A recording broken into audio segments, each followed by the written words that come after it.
मैं अमितेश सर आप सभी प्रिय विद्यार्थियों का रियांस कोचिंग सेंटर में स्वागत करता हूं। हम लोग इस समय पढ़ रहे हैं भारत का भूगोल। भारत के भूगोल में हम लोग पढ़ लिए थे जैसे कि भारत के जो कर्क रेखा पे स्थित भारतीय राज्य है। जब हम लोग कर्क रेखा पढ़े थे तो उसी समय हम लोग पढ़ लिए थे अक्षांश रेखाएं और देशांतर रेखाएं। आज हम लोग एक नया टॉपिक पढ़ेंगे और एक नया टॉपिक पढ़ेंगे उत्तर भारत का पर्वतीय क्षेत्र। उत्तर भारत का पर्वतीय क्षेत्र। इससे पहले थोड़ा सा हम कुछ पॉइंट नोट कर लेते हैं कि भारत के संपूर्ण क्षेत्रफल पे, यानी कि भारत के पूरे क्राइटेरिया पे, भारत के संपूर्ण क्षेत्रफल पे भारत के कितने परसेंट पर्वतीय भाग है, कितना परसेंट पठारी भाग है, कितना परसेंट मैदानी भाग है और कितना परसेंट पहाड़ी भाग है ना। तो थोड़ा इसको आपको नोट कीजिएगा। भारत के संपूर्ण क्षेत्रफल पर लिखिएगा भारत के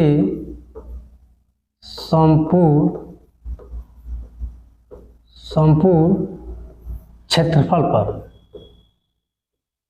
क्षेत्रफल पर है ना। तो थोड़ा इसको लिखिएगा। भारत के संपूर्ण क्षेत्रफल पे पहला लिखिए पर्वतीय भाग, यानी कि 10.7% क्या है, पर्वतीय भाग है, पर्वतीय भाग ना। फिर 10.7% पर्वतीय भाग है। 18.6% क्या है, पहाड़ी है। 18.6% क्या है, पहाड़ी भाग है, पहाड़ी भाग है ना। फिर है आपका 27.7% पर 27.7% क्या है, पठारी क्षेत्र है। 27.7% क्या है, पठारी क्षेत्र है, पठारी क्षेत्र है ना। और 43% क्या है, मैदानी भाग है, मैदानी क्षेत्र है ना। ये क्वेश्चन हर एग्जाम में, हर कंपटीशन के एग्जाम में बार बार पूछे जाते हैं कि भारत का पर्वतीय भाग कितना है। तो भारत के संपूर्ण क्षेत्रफल पे पर्वतीय भाग कितना है, तो 10.7% है।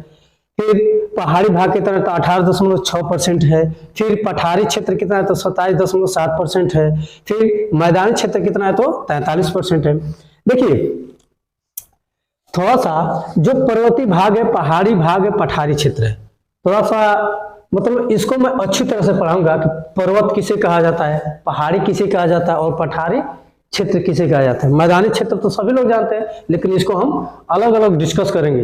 लेकिन आइए इससे पहले हम लोग पढ़ते हैं उत्तर भारत के पर्वतीय क्षेत्र। हेडिंग डालिएगा आप लोग, हेडिंग डालिएगा उत्तर भारत के पर्वतीय क्षेत्र। उत्तर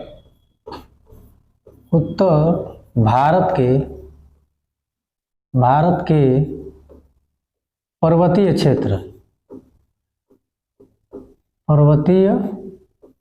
क्षेत्र,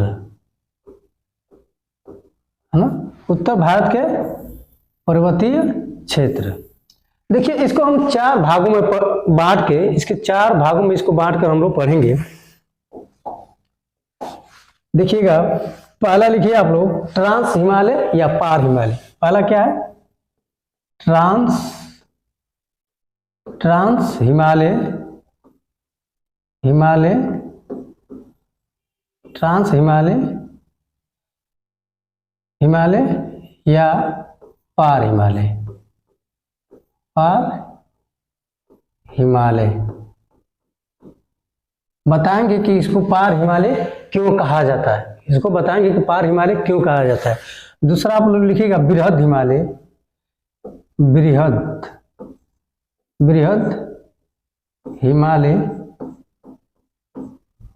हिमालय, इसी को कहा जाता है महान हिमालय।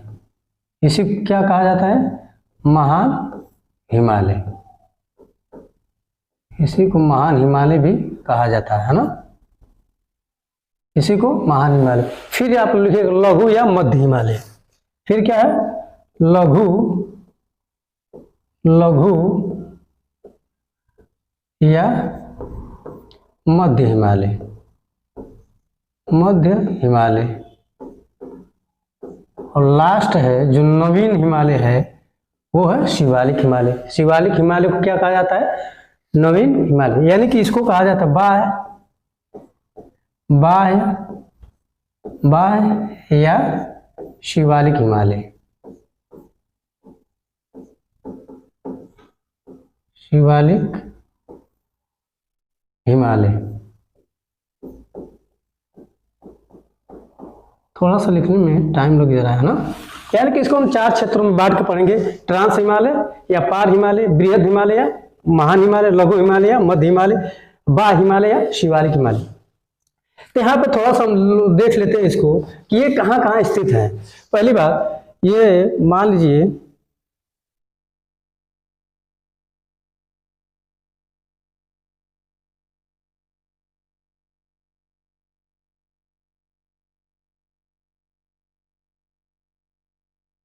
ये मान लीजिए भारत का मैप हो गया, दिख रहा है सर, ये भारत का मैप हो गया। यहाँ से थोड़ा सा हम लोग देख लेते हैं बस कि ये यहाँ पर बस देख लेते हैं कहाँ स्थित है। जैसे कि ये मान लीजिए ये जो क्षेत्र है इसी को हम कहते हैं ट्रांस हिमालय। इस क्षेत्र को क्या कहते हैं हम? ट्रांस हिमालय या पार हिमालय। ट्रांस हिमालय या पार हिमालय, क्योंकि पार हिमालय इसलिए कहते हैं क्योंकि हिमालय के क्या है? ऊपरी भाग पे। हिमालय का क्या है? ऊपरी भाग पे, इसलिए इसे पार हिमालय की संज्ञा भी दी गई है। फिर आगे हम लोग देखते हैं, यहाँ पे देखिए ये जो आपका है ये है बृहद हिमालय, ये वाला क्षेत्र ये बृहद हिमालय हो गया, मोटा मोटी बता रहे हैं अभी। उसके बाद ये है लघु या मध्य हिमालय, यानी कि जो बीचों बीच से जा रहा है लघु या मध्य हिमालय। फिर आपका है ये बाह्य शिवालिक हिमालय। आया समझ में ना, यानी कि ये ट्रांस हिमालय हो गया, ये बृहद या महान हिमालय हो गया, बृहद या महान हिमालय हो गया, ये लघु या मध्य हिमालय हो गया, और ये वाला बाह्य शिवालिक हिमालय हो गया। यहां समझ में आ गया। अब हम लोग को इसमें पढ़ना है ट्रांस हिमालय। टॉपिक हम लोग का आज का क्या है? ट्रांस हिमालय। ट्रांस हिमालय को 3 भागों में बांट के पढ़ा जाएगा, काराकोरम श्रेणी, लद्दाख श्रेणी और जास्कर श्रेणी। आइए हम लोग देखते हैं ट्रांस हिमालय के बारे में थोड़ा सा जानकारी लेते हैं। मान लीजिए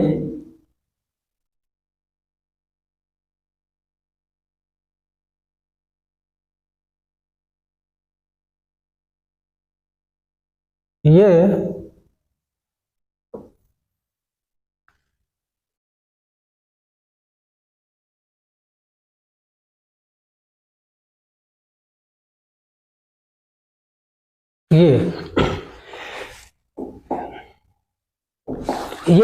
हो गया भारत, यानी कि जम्मू कश्मीर वाला हिस्सा हो गया। तो ये देखिए यहां से 3 श्रेणियां, जम्मू कश्मीर ट्रांस हिमालय में 3 श्रेणियों को हम लोग देखेंगे। यही 3 श्रेणियां है। पहला कौन सा? काराकोरम है, फिर कौन सा? लद्दाख है, फिर कौन सा? जास्कर है ना। काराकोरम, लद्दाख और जास्कर। तो ये ट्रांस हिमालय के 3 श्रेणियां हैं। तो सबसे पहले हम ट्रांस हिमालय को देखते हैं कि ट्रांस हिमालय है क्या। तो ट्रांस हिमालय मूलतः ये यूरेशियन प्लेट का एक हिस्सा है। ट्रांस हिमालय, थोड़ा ट्रांस हिमालय के बारे में लिखिएगा। ट्रांस हिमालय,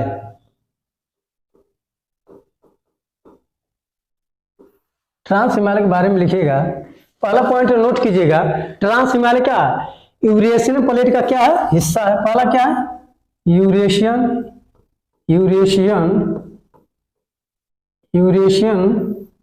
प्लेट का हिस्सा है ना। पहला क्या होगा? यूरेशियन प्लेट का हिस्सा है। यूरेशियन प्लेट का क्या है? हिस्सा है। सॉरी, यूरेशियन प्लेट का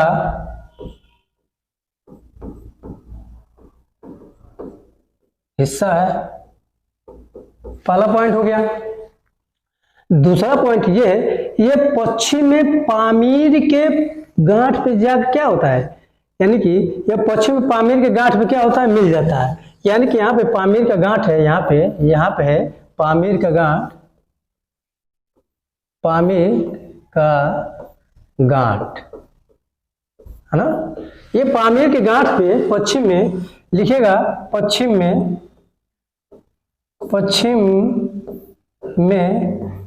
पामीर के गांठ पे मिल जाता है, पामीर के गांठ पर मिल जाता है।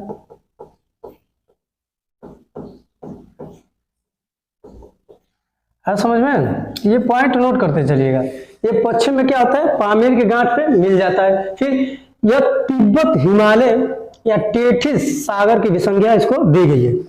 इसी को तिब्बत हिमालय या टेथिस हिमालय की संज्ञा दी गई है। इसी को तिब्बत या टेथिस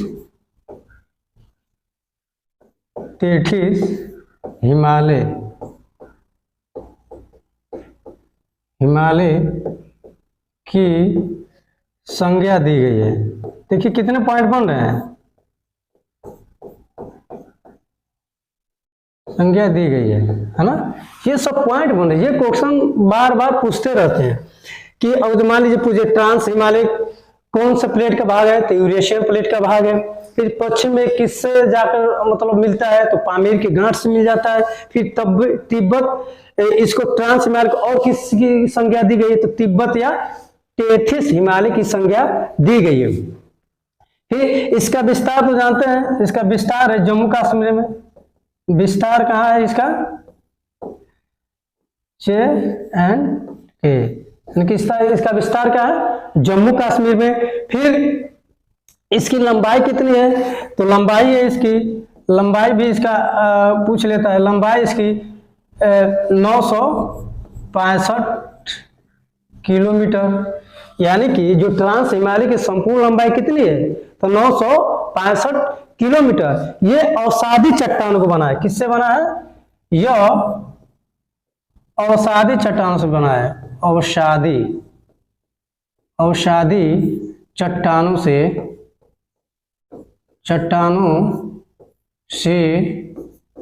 बना है। किससे बना है, ये अवसादी चट्टानों से बना है। और यहां से 3 नदियां, मतलब यह श्रेणी से 3 नदियां निकलती हैं। इस श्रेणी से 3 नदियां, सतलज हुआ, ब्रह्मपुत्र हुआ और सिंध हुआ। ब्रह्मपुत्र को शांगपो के नाम से भी जाना जाता है। ब्रह्मपुत्र को शांगपो के नाम से भी जाना जाता है। इसको हम लोग पढ़ेंगे, जब नदी हम लोग पढ़ेंगे तो इसको अलग अलग पढ़ा जाएगा। और आइए हम लोग देखते हैं थोड़ा सा। देखिए, काराकोरम, लद्दाख और जास्कर, ट्रांस हिमालय में 3 श्रेणी पढ़ना है, काराकोरम, लद्दाख और जास्कर। तो सबसे पहले इसमें हम देखते हैं काराकोरम को। तो काराकोरम में एक, मतलब काराकोरम में यहाँ पे एक K2, इसको कहते हैं गाडविन आस्टीन। इसको हम कहते हैं, थोड़ा सा ऊपर हो जा रहा है,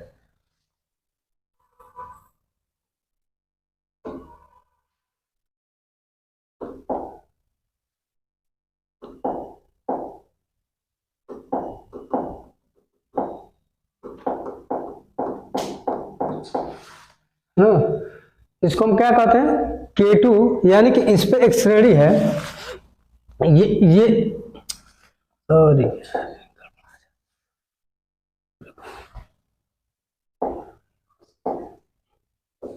हाँ, इस पे एक श्रेणी है जिसका नाम है K2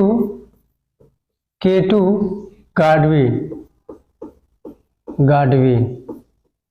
है ना, K2 गाडवी। यानी कि K2 गाडवी, यानी कि ये, इसकी ऊंचाई है 8611 मीटर।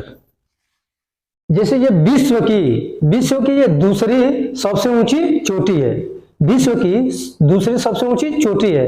पहली है आपका माउंट एवरेस्ट है 8,848 मीटर, यानी कि पहली माउंट एवरेस्ट है 8,848 मीटर। लेकिन ये विश्व की दूसरी सबसे ऊंची चोटी जो भारत में 8,611 मीटर, लेकिन ये इसको भारत में नहीं माना जाएगा, क्योंकि ये जो क्षेत्र है ये जम्मू पाक अधिकृत क्षेत्र है। क्योंकि ये विवादित क्षेत्र है, पाक अधिकृत क्षेत्र है, इसलिए भारत की सबसे ऊंची चोटी नहीं माना जाता है। भारत की सबसे ऊंची चोटी कंचनजंगा को माना जाता है, जो सिक्किम में स्थित है। भारत की सबसे ऊंची चोटी कंचनजंगा को माना जाता है, जो कि सिक्किम में स्थित है। क्वेश्चन पूछ भी लिया था कि भारत की सबसे ऊंची चोटी कौन सी है, तो ये भी ऑप्शन में था। मकालू भी ऑप्शन में था, जो नेपाल में है, ये भी ऑप्शन में था। मकालू भी था, कंचनजंगा भी था और नंगा पर्वत भी था। तो उसमें सबसे ऊंची चोटी कौन सी हो जाए भारत के सेंस में, तो कंचनजंगा हो जाएगी, जो कि सिक्किम में स्थित है। ये हो गया। फिर यहीं पे आपके लद्दाख में एक राकापोशी, यहाँ पे यहीं पे राकापोशी, क्या है राकापोशी ना, राकापोशी पर्वत है ना, राकापोशी पर्वत है, जो कि विश्व की सबसे तीव्र ढाल वाली चोटी है। ये क्या है, क्वेश्चन पूछ देता है कि विश्व की सबसे ढाल वाली चोटी कौन सी है, तो राकापोशी है। कौन सी है, राकापोशी है। यानी कि इसका ढाल, जिसे ढाल का मतलब ये एकदम ऐसे है, इसकी ढाल कैसी है, एकदम ढाल है। यानी कि ये विश्व की सबसे ढाल वाली चोटी है। यहां पे इसको लिख लीजिएगा, ये विश्व की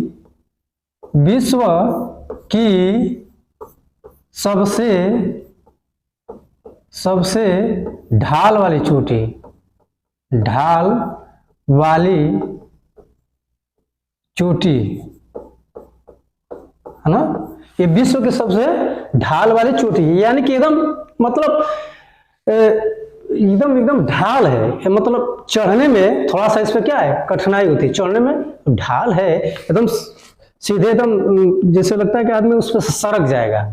तो कुछ पकड़ने के लिए मतलब थोड़ा सा सर्पिला होता है तो आदमी चढ़ने में आसान रहता है, लेकिन एकदम ये ढाल है, इस पे चढ़ना थोड़ा सा कठिन है।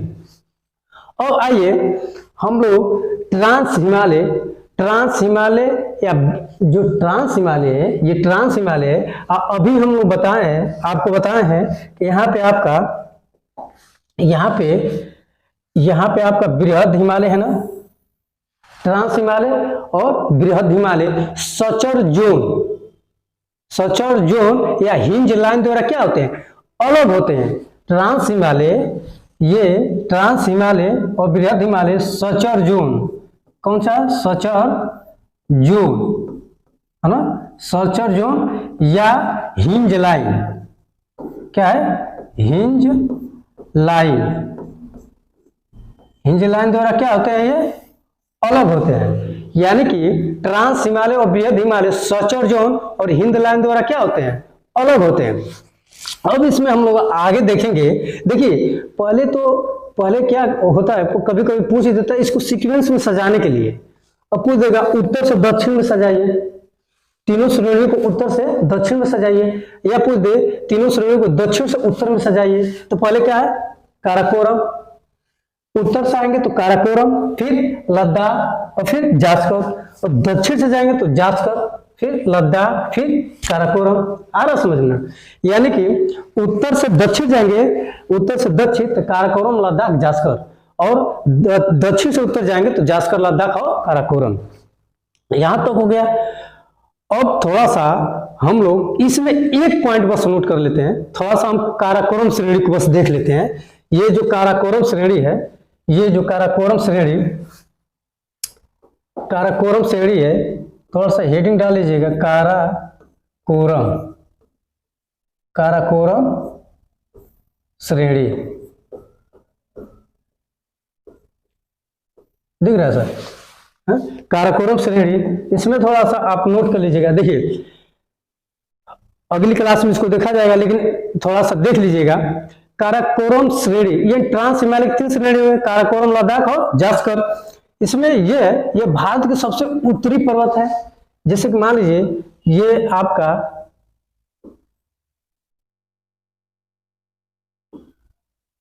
ये भारत के सबसे उत्तरी हो गई, फिर ये लद्दाख हो गया, फिर ये जास्कर होगा, के यल और जे, यानी कि देखने से पता चला ये भारत की सबसे उत्तरी श्रेणी है। इसे कृष्णा व उच्च एशिया रीढ़ की उपमा दी गई।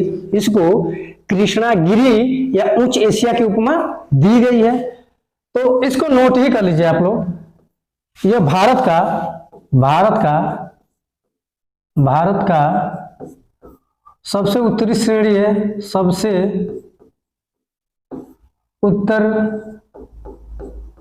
उत्तरी श्रेणी है ना। ये भारत का सबसे उत्तरी श्रेणी है। फिर इसे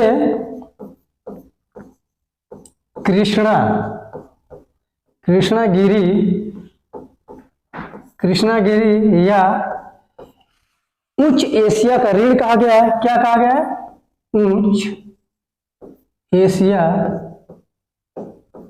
उच्च एशिया का रीढ़ है ना।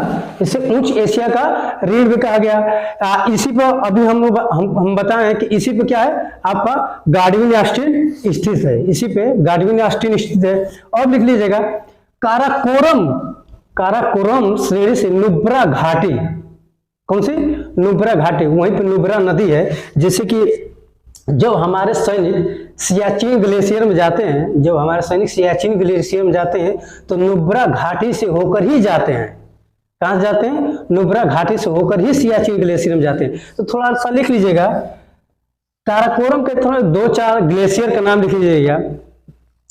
देखिए सियाचिन ग्लेशियर का नाम लिख लीजिए, बड़ी पूछता है। ग्लेशियर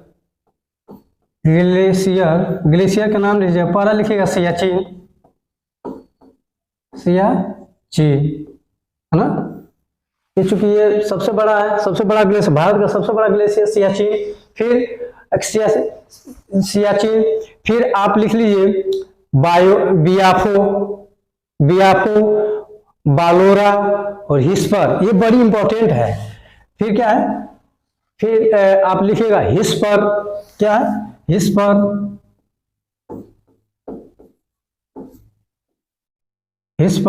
ये बहुत इंपॉर्टेंट चीज है, हिस्पर। फिर बयाफो। क्या है? बियाफो है ना। और फिर क्या है? वाल्डोरा। फिर क्या है? वाल्टोरा। फिर क्या है? वाल्टोरा। फिर क्या है? वाल्टोरा है ना। ये जो है ये काराकोरम श्रेणी पे ये 4 ग्लेशियर स्थित हैं, है ना। चूंकि यहाँ पे जो ये वाला क्षेत्र है, यहाँ पे है आपका सियाचिन ग्लेशियर, यही पर है सियाचिन ग्लेशियर। इसीलिए 1962 ईस्वी में जब लड़ाई हुई भारत और चीन का, तो ये क्षेत्र जो है ये अपने अधिकार क्षेत्र में ले लिया है। चीन क्या है? अपने अधिकार क्षेत्र में ले लिया है। तो आइए आज की क्लास यही तो समाप्त की जाती है, और अगले क्लास हम लोग देखेंगे लद्दाख श्रेणी और जास्कर श्रेणी। तो आज की क्लास यही समाप्त कीजिए। थैंक यू सो मच, धन्यवाद।